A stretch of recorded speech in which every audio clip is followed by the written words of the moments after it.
2, 3, 4. Ilan ba to? Ilang items ba yun? By 5. content. Ngayon,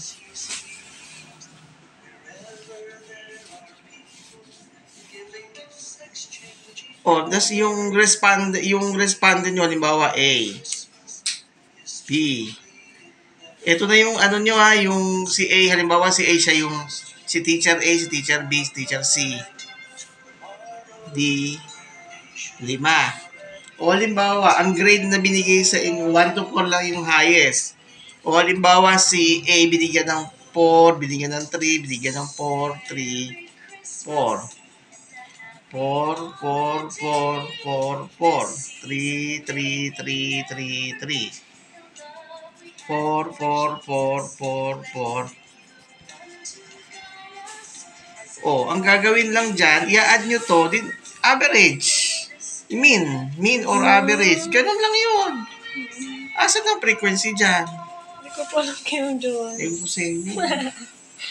Pero naman po ako Huwag niyong bituhin yung sarili nyo. Ang gagawin nyo lang dyan, sige, 4 plus 4, 12. Ay, ito, 3. Ay, 8 plus 3. 11. O, plus 8. 8 po. 19 po. 19 divided by 5.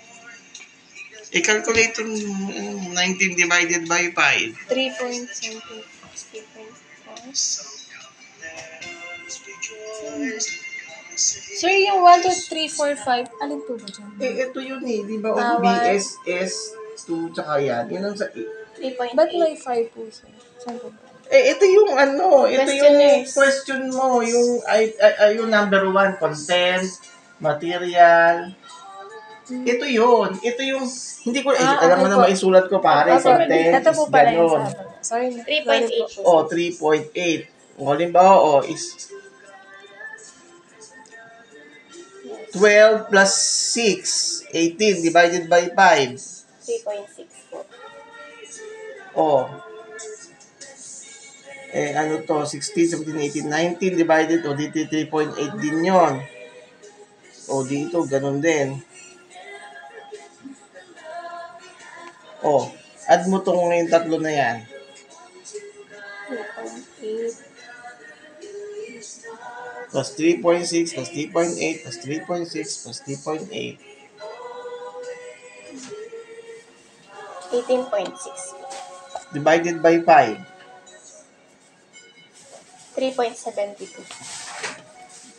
Oh, in terms of content, ang grade ninyo ang binigay sa inyo ng experts ay 3.72.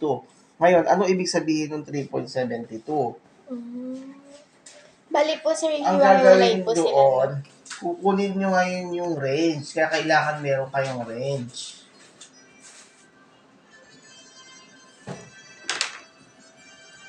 Range ng Likert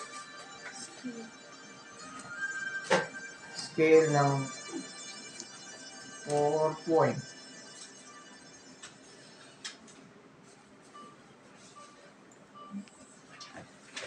O, ayun. Ito yung 4 point. O, 4 to 3. Hindi, ang titingnan na, ano lang, ang kinukuha ko lang dito yung range. O, di na doon pa rin kayo sa BS. Very satisfactory ang interpretation. O, BS pa rin to. BS. O, BS. So, ang kasabihin nyo dyan, in terms of content, the experts evaluated your module 3.72, which is interpreted as very satisfactory. Bali, for ano po siya, sir, no? Factor. Hiwa-hiwalay po sila. For factors po kasi. Yes, hiwa-hiwalay. Iba-iba ang ano niyan. Iba-iba ang... laman po ng bawat question. Oo. Bali kapag na po dun sa may result and discussion po ganito po, magpa-provide po kami ng ganyan. Tapos may explanation po sa baba. Yes. Yan ay sa results and discussion na yan. Ngayon, ang mahalaga lang, naiintindihan nyo, o naiintindihan nyo bakit siya mean. Okay na po. Kasi, para kinukuha natin yung average noong 5 experts. Kaya siya mean. Okay po. Malinaw na po. Paano po kaya yun, sir? Ano yung nakalagay po sa pinasa po ng paper 3? 3 po na AP teachers, 3 po na Baltan nyo na lang. MRMDS. Baltan nyo na lang. Bukas po, pag tinanong, sabihin na lang. Gawin nyo na lang tatlo yung, dalawa mula RLNDS, tapos tatlo yung Teachers po. teachers. Para 5. Or alis, magdagdag kayo ng isa. Kasi ang ruling dapat 5 or 7. 7. Pangit naman pag 3, di ba? Opo. Masyadong kukunti yung 3. So, punta kayo sa 5 or 7. 7. Sige po. Kung gusto nyo, din 9. Okay na po yun. Okay, sir. malinaw. Sir, doon naman po sa may qualitative. May idea po ba kung anong analysis po? Narrative po. Narrative. Narrative yung gagawin na. Paano naman po pag-interpret po nun? Bali, Bali pa kwento din po siya. Oo. Kung ano po yung sinabi po ng mga interview po na. familiar po ba sa thematic analysis po sa quali? Ite-thematic nyo, di ba ang gagawin nyo dyan? Hindi po ba siya ano? thematic po? Hindi ba ang gagawin nyo dyan yung kwento ng per individual? Isasama rin nyo ba yung kwento? Ipagrarambulin nyo ba yung kwento ng 5? I doubt it pagka-kwento, di ba?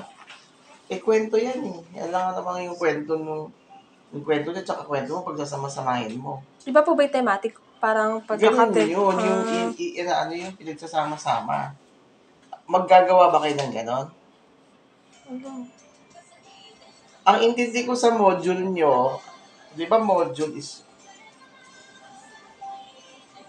magsasummarize ba kayo ng kwento or ako para sa akin dapat individual yung kwento. Parang ganito po, sir. Nakita po namin yung study about sa comfort